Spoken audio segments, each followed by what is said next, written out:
আসসালামু আলাইকুম। কেমন আছেন সবাই? আশা করি সকলেই ভালো আছেন। আপনাদের মাঝে নতুন একটি ভিডিও নিয়ে হাজির হয়ে গেলাম আবারও। আজকের এই ভিডিওতে আপনাদের সঙ্গে শেয়ার করব সিরাজগঞ্জ জেলার শত বছরের ঐতিহ্য বহনকারী একটি খাবার, যেটি শলপের ঘোল ও মাঠা নামে পরিচিত। আপনারা কিভাবে খুব সহজে শলপে যেতে পারবেন, কত টাকা ভাড়া লাগবে এবং কি মাধ্যমে যাবেন, থাকছে তার সকল বিস্তারিত। এছাড়াও এই ভিডিওতে আরও থাকছে জামতল স্টেশনের নামকরা নিহেরি ও নলি খাওয়ার অভিজ্ঞতা। তাই না টেনে সম্পূর্ণ ভিডিওটি দেখার বিশেষ অনুরোধ রইল। যারা আমার চ্যানেলে নতুন, যদি আমার ভিডিওটি ভালো লেগে থাকে তাহলে অবশ্যই সাবস্ক্রাইব করে যাবেন। শীতের শুরুতে ভাই ব্রাদাররা মিলে হুটহাট প্ল্যান করে রওনা হয়ে গেলাম শলপের উদ্দেশ্যে। আজ আমরা শলপ যাচ্ছি ঘোল ও মাঠা খাওয়ার জন্য।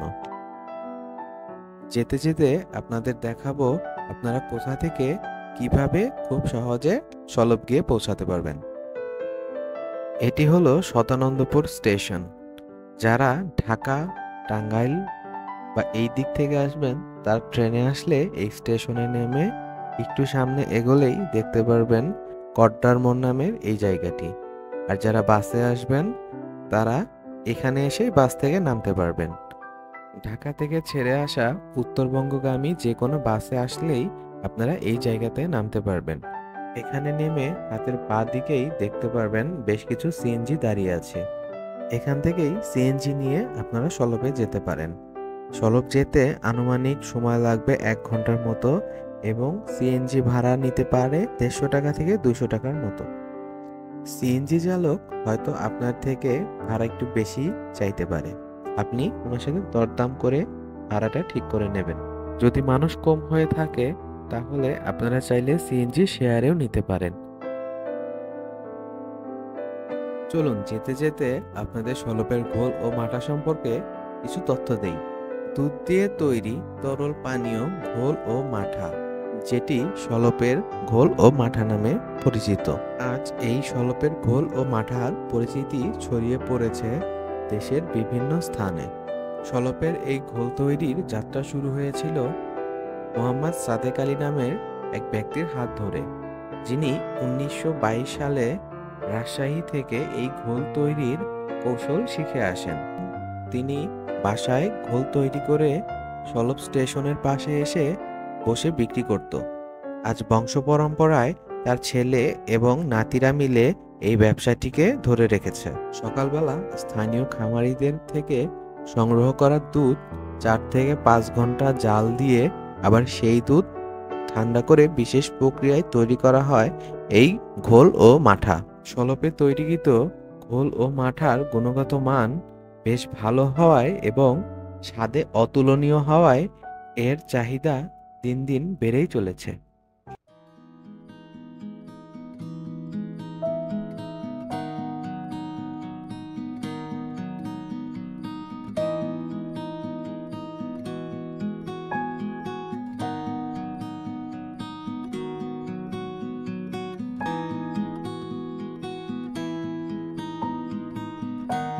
আপনারা যারা উত্তরবঙ্গ থেকে আসতে চাচ্ছেন তারা সিরাজগঞ্জ জেলার হাটিকুমরুল গোল চত্বরে এসে সেখান থেকে উল্লাপাড়া, দেন উল্লাপাড়া থেকে আপনারা শলপে আসতে পারেন। আর পাবনা জেলা থেকে কেউ আসতে চাইলে আপনারা উল্লাপাড়া বাস থেকে নেমে দেন সেখান থেকে সিএনজি করে আপনারা শলপে আসতে পারেন।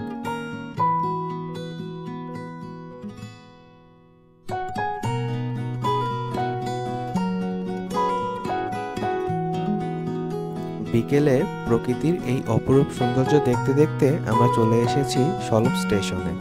সামনে যে দেখতে পাচ্ছেন এটি হলো শলপ স্টেশন।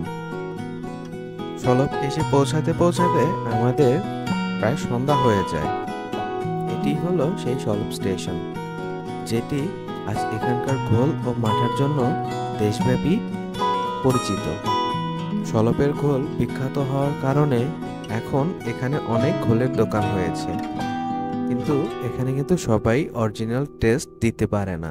বা যে কোনো দোকান থেকে খেলে আপনারা সলপের সেই অরিজিনাল ঘোলের টেস্ট পাবেন না। শুধুমাত্র এই যে এই দোকানটি সলপ দই ঘর, যেটি খালেদ খানের দোকান নামে পরিচিত, এখানেই আপনারা সলপের সেই নামকরা ঘোল পাবেন। যেহেতু আমাদের সলপ পৌঁছাতে পৌঁছাতে সন্ধ্যা হয়ে গিয়েছিল, এর জন্য সলপ স্টেশনের পাশে থাকা মসজিদে আমরা মাগরিবের নামাজ আদায় করে নেই।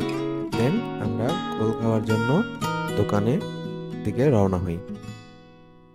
ফার্স্টেই আমরা দোকানে গিয়ে মাঠা অর্ডার করি এবং তারা আমাদেরকে গ্লাসে করে সার্ভ করে। এরপর বাটিতে করে চিড়া এবং মুরগি দিয়ে ঘোল ও মাঠা খাই।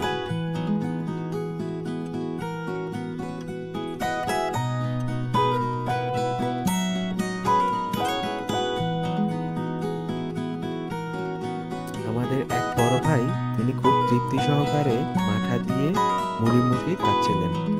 তার খাওয়া দেখে খুব সহজেই বোঝা যাচ্ছিল খাবারটা কতটা টেস্টি। চলুন এবার এদের ঘোল তৈরির ফ্যাক্টরি দেখানো যাক। সময়ের সাথে সাথে এরা এখন অনেক আধুনিক হয়ে গিয়েছে। সকালবেলা ঠিক এইখানেই শুরু হয় ঘোল ও মাঠা তৈরির বিশাল কর্মযজ্ঞ এবং সারাদিন সেই ঘোল এবং মাঠা ছড়িয়ে পড়ে দেশের বিভিন্ন স্থানে।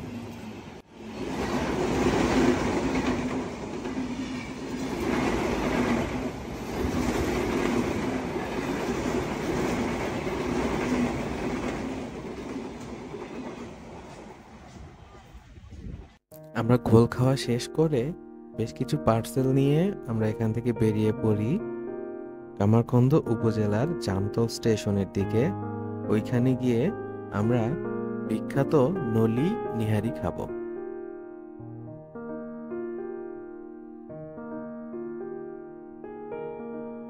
দেন আমরা চলে আসি জামতল স্টেশনের পাশে থাকা ভাই ভাই নেহারি হালিম এই দোকানটিতে, যেখানে আমরা গরুর পায়া ও নেহারি খাবো। এটিও কিন্তু সিরাজগঞ্জ জেলার বিখ্যাত খাবারের মধ্যে একটি, কারণ বেশ ভালোই দূর দূরান্ত থেকে মানুষ এসে এখানে গরুর পায়া ও নেহারি খেয়ে থাকে। এখানে প্রাইসটা অনেক রিজনেবল আর টেস্টও বেশ ভালোই। এরা 250 টাকায় আপনাকে দিবে ফুল এক বাটি নেহারি।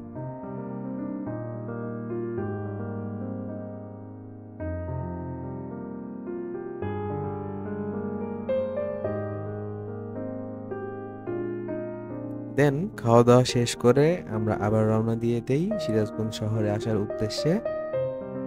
হুটহাট প্ল্যান করে ঘোল ও মাঠা এবং সাথে নেহেরি খাওয়ার এই প্ল্যানটা কিন্তু বেশ ভালোই ছিল।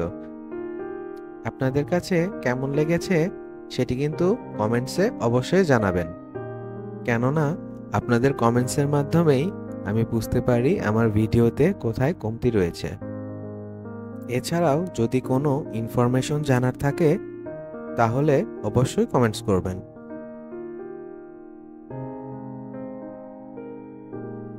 যদি আমার ভিডিও ভালো লেগে থাকে তাহলে অবশ্যই লাইক করবেন এবং সাবস্ক্রাইব করে যাবেন। পাশে থাকা বেল বাটনটি চেপে যাবেন যাতে নতুন ভিডিও আসার সাথে সাথে আপনার কাছে নোটিফিকেশন চলে যায়। আপনার একটি লাইক, শেয়ার এবং মূল্যবান কমেন্টস আমাকে অনুপ্রাণিত করবে ভবিষ্যতে ভালো কাজ করার জন্য। আজকের মতো এই পর্যন্তই, দেখা হবে অন্য কোনো দিন অন্য কোনো ভিডিও নিয়ে। এই পর্যন্ত সকলেই ভালো থাকবেন। আল্লাহ হাফেজ।